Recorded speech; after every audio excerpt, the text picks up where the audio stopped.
देखिएगा, मुद्रा के अवमूल्यन को समझने के लिए बहुत मोस्ट इम्पॉर्टेंट टॉपिक है कि अगर हम बात करें कि अवमूल्यन को समझेंगे कैसे।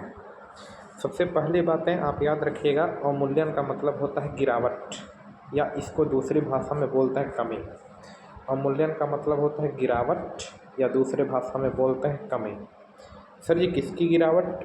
तो अगर हम अवमूल्यन की बात करते हैं तो अवमूल्यन का मतलब होता है गिरावट या कमी। लेकिन यह गिरावट या कमी हमेशा याद रखिएगा किसी दूसरे देश के रिस्पेक्ट में देखी जाती है, दूसरे देश के रिस्पेक्ट में। अभी हम किसके अवमूल्यन की बात नहीं कर रहे हैं, केवल हम अवमूल्यन शब्द का मतलब समझाना चाह रहे हैं कि अवमूल्यन का मतलब होता है किसी चीज़ की कमी, या किसी चीज़ का गिरावट, या किसी चीज़ का ह्रास होना, या किसी चीज़ का ह्रास होना। लेकिन यह कमी चाहे गिरावट चाहे ह्रास होना, यह हमेशा दूसरे देश के संबंध में देखते हैं।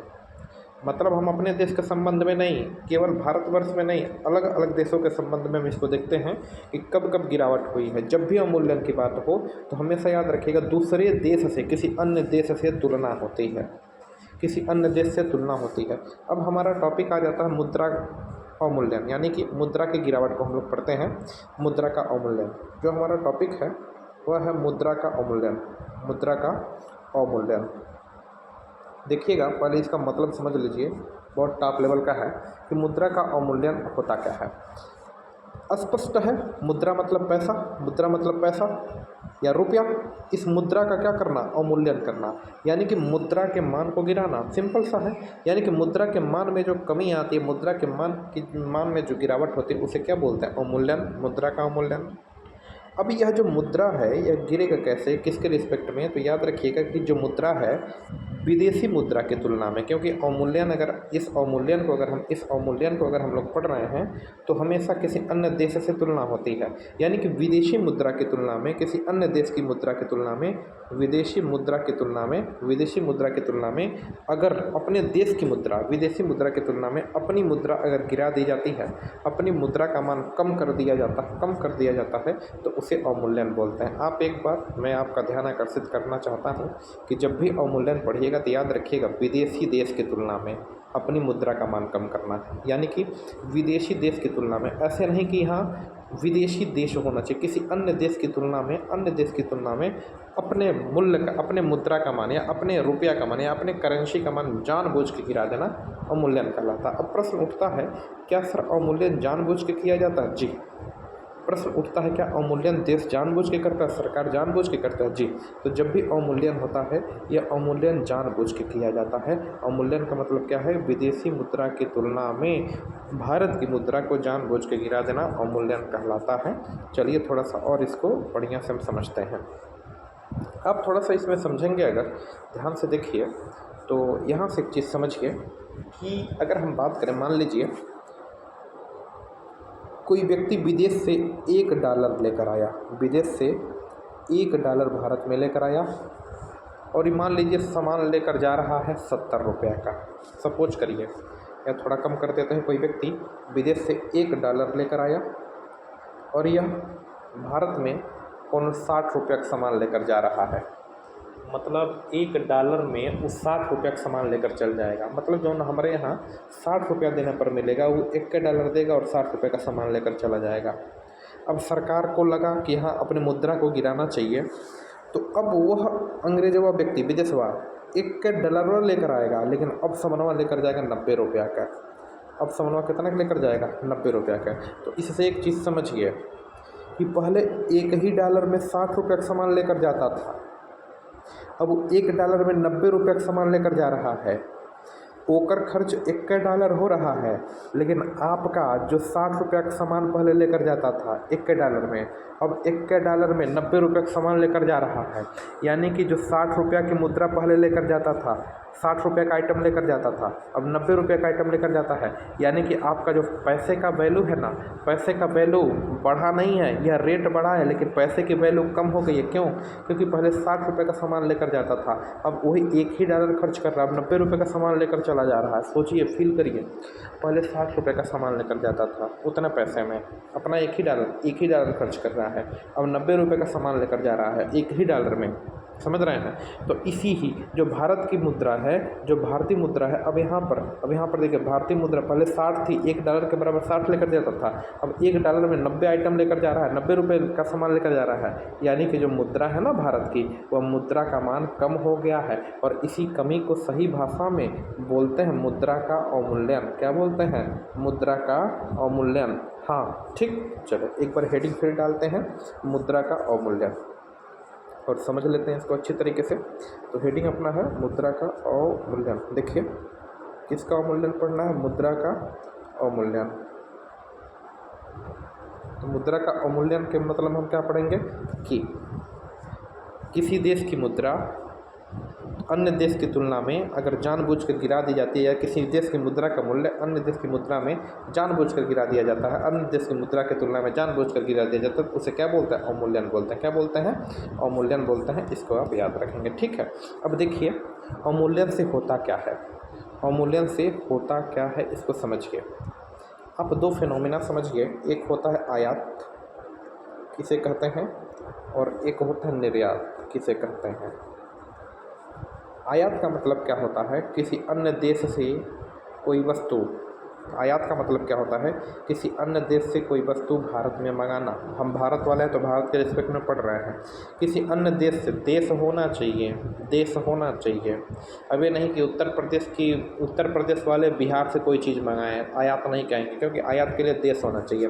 किसी अन्य देश से अगर हम कोई भी चीज़ मंगाते हैं, किसी अन्य देश से अगर हम कुछ मंगाते हैं तो उसे बोलते हैं आयात। और जब अपने देश से किसी चीज़ का व्यापार करके बाहर दूसरे देशों में बेच देते हैं, किसी अन्य कोई भी चीज़ है और अपने देश से बाहर दूसरे देशों में बेचते हैं, तो उसे बोलते हैं निर्यात। ऐसे याद रख सकते हैं, ओ से आइल और नौ से निकल का मतलब निर्यात हो गए, और आगे मतलब आयात हो गए, ठीक। तो अवमूल्यन से होता क्या है थोड़ा सा समझेंगे। $1 मान लीजिए, $1 पहले कितना था? $1 मान लीजिए पहले व्यक्ति आता था, 60 रुपये का सामान लेकर जाता था, 60 रुपये का सामान लेकर जाता था। अब $1 लेकर आ रहा है, 90 रुपये का सामान लेकर जा रहा है, यानी कि मुद्रा का मान कम हो गया। मुद्रा का मान क्या हो गया? कम हो गया। इसी को बोलते हैं अवमूल्यन। आप हमें बस इतना सा बताइएगा, जब मुद्रा का मान ही कम हो जाएगा, मुद्रा का मान कम हो जाएगा, तो आयात दूसरे देश से हम सामान खरीद पाएंगे? बताइए, दूसरे देश से सामान नहीं। तो इससे अवमूल्यन से क्या होता है? आयात महंगा हो जाता है, आयात महंगा हो जाता है, या यूँ कहें आयात कठिन हो जाता है, आयात कठिन होता है। यूँ कहें कि आयात में दुष्प्रभाव होता है, आयात पर बुरा प्रभाव पड़ता है, दुष्प्रभाव पड़ता है। क्लियर है? यानी कि जब अवमूल्यन होता है तो आयात में कमी होती है, आयात क्या होता है? प्रभावित होता है। आयात क्या होता है? प्रभावित होता है। आयात में क्या हो जाती है? कमी हो जाती है। आयात बहुत ही महंगा हो जाता है, आयात बहुत ही महंगा हो जाता है। आयात पर दुष्प्रभाव पड़ता है। कैसा पड़ता है? दुष्प्रभाव पड़ता है। इस चीज़ को आप याद रखेंगे। लेकिन जरा बात करें निर्यात का, तो निर्यात में सबको पता है, निर्यात का अगर आयात महंगा, निर्यात सस्ता हो जाएगा, निर्यात सुगम हो जाएगा, निर्यात आसान हो जाएगा। अब जानते हैं ऐसा क्यों होता है? ये सब चीज़ें, निर्यात सस्ता, निर्यात सुगम, निर्यात आसान हो जाएगा। जानते हैं ऐसा क्यों होता है कि जो निर्यात होता है यह आसान हो जाता है। क्या हो जाता है? आसान, सस्ता हो जाता, सुगम हो जाता। क्यों? क्योंकि जो विदेशी $1 लेकर आता था, 60 रुपये का चीज़ लेकर जाता था, अब $1 लेकर आएगा, 90 रुपये का चीज़ लेकर जाएगा, तो वो तो अपना $1 पहले 60 खर्च कर रहा था, अब $1 90 के लिए खर्च करेगा, तो उसके लिए निर्यात मतलब भारत से बहुत सारी चीज़ें फटाफट बिकने लगती हैं। निर्यात का जाता सस्ता। तो अवमूल्यन के प्रभाव देखिए, अवमूल्यन के प्रभाव, क्या प्रभाव होता है? आयात महंगा हो जाता है, और निर्यात क्या हो जाता है? सस्ता या सरल हो जाता है। आयात क्या हो जाता है भाई? आयात महंगा ज़्यादा हो जाता, महंगा हो जाता, बहुत महंगा, कठिन हो जाता है, दुष्प्रभाव पड़ता है। लेकिन निर्यात सस्ता हो जाता है, आसान हो जाता है। ठीक है। अब देखिए, क्या भारत में अवमूल्यन किया गया है जानबूझकर? जी, भारत में 3 बार अवमूल्यन हुआ है, याद रखिएगा। पूछा जाता है भारत में मुद्रा का अवमूल्यन कितनी बार हुआ है? 3 बार। एकदम कान खोपड़िया खोल के, भारत में मुद्रा का अवमूल्यन कितनी बार हुआ है? 3 बार। एक बार 1949 में हुआ है जी, एक बार 1966 में हुआ है जी, एक बार 1991 में हुआ है जी। मुद्रा को जानबूझकर भारत में 3 बार घटाया गया है। कब कब घटाया गया है? एक बार 1949 में घटाया गया, जानबूझकर मुद्रा को घटा दिया गया था 1949 में। हाल फिलहाल में देश आज़ाद हुआ था 1966 में। 1965 में भारत पाकिस्तान युद्ध हो गया था, इस वजह से घटाया गया था। और 1991 में आपको पता है महामंदी आई थी, इस वजह से घटाया गया था। तो भारत में मुद्रा का अवमूल्यन एकदम डायरेक्ट याद रखें 3 बार, 1949, 1996, 1991। 1949 में हुआ था, मैं 96 बोल दूँगा, 66 है, ध्यान दीजिएगा। 1949 में एक बार हुआ है, 1966 में एक बार हुआ है और 1991 में। फिर मैं लिख देता हूँ, मुद्रा का अवमूल्यन कितनी बार हुआ है? 3 बार। कितनी बार? 3 बार। कब कब हुआ है? 1949 में, 1966 में हुआ है, 66 में, और 1991 में मुद्रा का अवमूल्यन हुआ है। और इम्पॉर्टेंट बात क्या है समझेंगे? इम्पॉर्टेंट बात यह है कि मुद्रा का अवमूल्यन टोटल कितनी बार हुआ है? 3 बार। लेकिन 1991 सन में अकेले 2 बार हुआ है। अकेले 2 बार मतलब 2 दिन में 2 दिन हुआ है, 2 बार हुआ है। यानी कि 19 मुद्रा का अवमूल्यन कितनी बार हुआ? 3 बार। मैं लिख कर छोड़ता हूँ, यहाँ पर ध्यान से देखेंगे।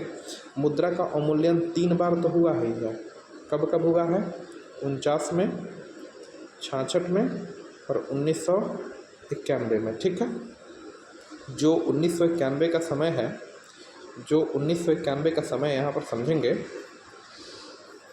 जो 1991 का समय, इसमें अकेले ही 2 बार हो गया, मतलब 2 दिनों में। एक 1 जुलाई को हुआ था, एक 3 जुलाई को हुआ था। तो पूछा जाता 1991 में मुद्रा का अवमूल्यन कितने बार होगा? 2 बार। ठीक है, चैप्टर ख़त्म। आइए टेस्ट हम लगा लेते हैं इस बार, इसके बाद कुछ भी बचेगा नहीं। पढ़िए इसको, लिखा है क्वेश्चन पढ़िए, दिखाई दे रहा होगा, पढ़िए। जब भारतीय रुपए का अवमूल्यन होता है तो भारतीय निर्यात क्या होता है? बताइएगा। जब भारतीय रुपए का अवमूल्यन होता है तो निर्यात क्या होता है? हमसे पूछा निर्यात क्या होता है, फटाक से बताइए। निर्यात क्या होता है? बढ़ जाता है ना? बताइए। निर्यात की कीमतों पर उतार चढ़ाव होता? नहीं भाई, निर्यात सस्ता होता है। पढ़िए क्या बोला है, निर्यात क्या होता है? निर्यात की कीमतों पर उतार चढ़ाव होता? नहीं, निर्यात सस्ता हो जाता है। निर्यात क्या हो जाता है? सस्ता हो जाता है। अरे निर्यात की कीमत कम हो जाती है भाई, निर्यात महंगा नहीं भाई, आयात महंगा होता है। यहाँ पर क्या हो जाएगा? निर्यात सस्ता हो जाता है। चलिए अगले क्वेश्चन पर नेक्स्ट देखिए। यह क्वेश्चन देखिए बड़ी शानदार सा है। पहला क्वेश्चन पढ़ेंगे अच्छे तरीके से। अवमूल्यन का अर्थ है, बताइए। अच्छा, अवमूल्यन जब भी बोले ना तो दूसरे देश से तुलना होती है भाई, दूसरे देश से तुलना होती है। अवमूल्यन का अर्थ है एक मुद्रा का दूसरी मुद्रा के मूल्य में कमी, यानी कि एक देश की मुद्रा का दूसरी देश की मुद्रा के मूल्य में कमी, एक देश के मुद्रा के दूसरे देश के मुद्रा के मूल्य में कमी, यही होता है अवमूल्यन। देख लेंगे अच्छे तरीके से। एक मुद्रा की दूसरी मुद्रा, मतलब भारत की मुद्रा रुपया है, विदेश की मुद्रा मान लेते हैं डॉलर है, उसके कमी कर देना अवमूल्यन, यानी कि पहला सही है। ठीक है, दूसरा देखिए, आयात महंगा हो जाता है। जी जी जी जी, दूसरा भी सही है। आयात के मांग में कमी होती है भाई साहब, आयात के मांग में कमी होती है। जी सर, तीसरा भी ठीक है। आयात कम हो जाता है ना, निर्यात तो बढ़ता है। महंगा होने से निर्यात कमी, अरे जी निर्यात कमी नहीं होती है, चौथा गलत है। यानी कि पहला भी सही है, दूसरा भी सही है, तीसरा भी सही है। तो पहला दूसरा तीसरा देखिए किस ऑप्शन में? ऑप्शन नंबर 2, ऑप्शन नंबर 2 यह सही हो जाएगा। अगले क्वेश्चन पर बढ़ते हैं, नेक्स्ट देखिएगा। यहाँ पर थोड़ा डिटेल दिया, फटाफट पढ़ लेंगे। क्या लिखा है? निश्चित विनिमय प्रणाली के तहत यह सब पढ़ लेंगे अपने मन से। अवमूल्यन का प्रभाव क्या होता है, यह सब लिखवाया गया है। चलिए आगे बढ़ते हैं। कह रहा है किसी मुद्रा के अवमूल्यन का अर्थ है, देखिए जब भी अवमूल्यन बोले तो किसी दूसरे देश की तुलना में अपनी मुद्रा का कम हो जाना। पढ़िए चारों ऑप्शन देखिए। किसी मुद्रा के अवमूल्यन का अर्थ है प्रमुख अंतर्राष्ट्रीय व्यापारिक मुद्राओं की तुलना में किसी मुद्रा के मूल्य में कमी। कर प्रमुख अंतर्राष्ट्रीय मतलब इंटरनेशनल स्तर पर किसी देश की किसी मुद्रा में कमी, यही अवमूल्यन होता है। अगला पढ़ लीजिए मन करे तो, मुद्रा के अंतर्राष्ट्रीय बाजार में अपना मूल्य, अरे नहीं, तराशना फराशना नहीं है, मूल्य में कमी होता है, इस चीज़ को याद रखेंगे। पूर्व निर्धारित मूल्य एक बास्केट मूल्य उतार चढ़ाव नहीं, मूल्य तय नहीं होता, मूल्य कमी होती है। IMF द्वारा हटा दीजिए, केवल मुद्रा की कमी, मूल्य में कमी खोजिए, option number A clear. Next आइए, कह रहा है मुद्रा का अवमूल्यन अधिक लाभकारी होगा यदि कीमतें, पढ़िए, कह रहा है मुद्रा का अवमूल्यन अधिक लाभकारी होगा यदि कीमतें, घरेलू माल स्थिर रहे, आयातक देश को निर्यातक सस्ता हुआ, आयात स्थिर रहे, निर्यात आनुपातिक रूप से बढ़े। भाई साहब निर्यात सस्ता होता, ऑप्शन नंबर 2 सबको पता। नेक्स्ट अगला, यहाँ देखिए अवमूल्यन, भारतीय मुद्रा का अवमूल्यन 3 चरणों में हुआ है। देखिए 3 चरणों में, लेकिन 4 बार हुआ। यह पूछा है 3 चरण कम कौन से, 1949 में, 1966 में और 1991 वाला लिखा नहीं है। यह बोला 1965 में इस वजह से हुआ है, भारत पाकिस्तान युद्ध की वजह से। देखिए यह बोला है 3 मुद्रा का अवमूल्यन कितनी बार हुआ, 3 चरणों में। एक बार 1949 में हुआ है, 1966 में हुआ है और 1991 में। लेकिन 1991 में कितनी बार हुआ है, 2 बार, एक 1 जुलाई, एक 3 जुलाई को। तो 1 2 3 बार होगा। लेकिन अगर 1991 में पूछे तो 2 बार, इसको लेकर कुल 4 बार होता है, लेकिन 3 ही बार आप याद रखेंगे। नेक्स्ट बढ़ते हैं अगले टॉपिक पे। कह रहा क्वेश्चन 1991 में मुद्रा का अवमूल्यन कितने चरणों में हुआ था, पढ़िए। 1991 में मुद्रा का अवमूल्यन 1991 में सर जी कितनी बार, 4 बार नहीं, 3 बार नहीं, 1 बार नहीं, 2 बार। 1991 में मुद्रा का अवमूल्यन कितनी बार हुआ, 2 बार। ठीक है, यहाँ पर पढ़ लेते हैं, थोड़ा सा बड़ा कर लिया जाए, बड़ा कर लिया। देखिए आइए पढ़ते हैं। 1991 में भारतीय मुद्रा का अवमूल्यन 2 बार हुआ है, लिखा है 1991 में भारतीय मुद्रा का अवमूल्यन 2 बार हुआ था। 1 जुलाई से शुरू हुआ और 3 जुलाई को समाप्त हुआ। 1 जुलाई से शुरू हुआ, 3 जुलाई को समाप्त हुआ। 2 चरणों में किया गया, 1 और 3 जुलाई को एक बार किया गया और एक बार 3 जुलाई को, 2 चरणों में। कितने चरणों में, 2 चरणों में। और 1991 में आपको पता था आर्थिक सुधार भी आया था, आर्थिक सुधार के लिए LPG नीति आया था। 1991 में आर्थिक सुधार के लिए LPG नीति आया था। यहाँ पढ़िए भारतीय मुद्रा का अवमूल्यन कुल 3 बार, कितनी बार, 3 बार। 1991 में अकेले ही 2 बार किया गया था। चलिए अभी कुछ बातें हैं, मन करेगा पढ़ लेंगे। भारतीय रिजर्व करेंसी नोट जारी करता है। 1 रुपये का नोट भी, 1 रुपये का नोट, देखिए एक क्वेश्चन होता है 1 रुपये का नोट और 1 रुपये के ऊपर से नोट। 1 रुपये से ऊपर के जितने भी नोट होते हैं, 1 रुपये का ऊपर, 1 रुपये का जो नोट होता है वह वित्त मंत्रालय जारी करता है और वित्त सचिव का सिग्नेचर होता है। और 1 रुपये के बाद का जितना भी नोट होता है वह सब RBI जारी करता है और रिजर्व बैंक के गवर्नर का इसमें सिग्नेचर होता है। वही बातें लिखी गई है जो हमने पढ़ा है। इस प्रकार से छोटे से मैटर में हमने इसको समझा दिया है, उम्मीद करते हैं आया होगा समझ में।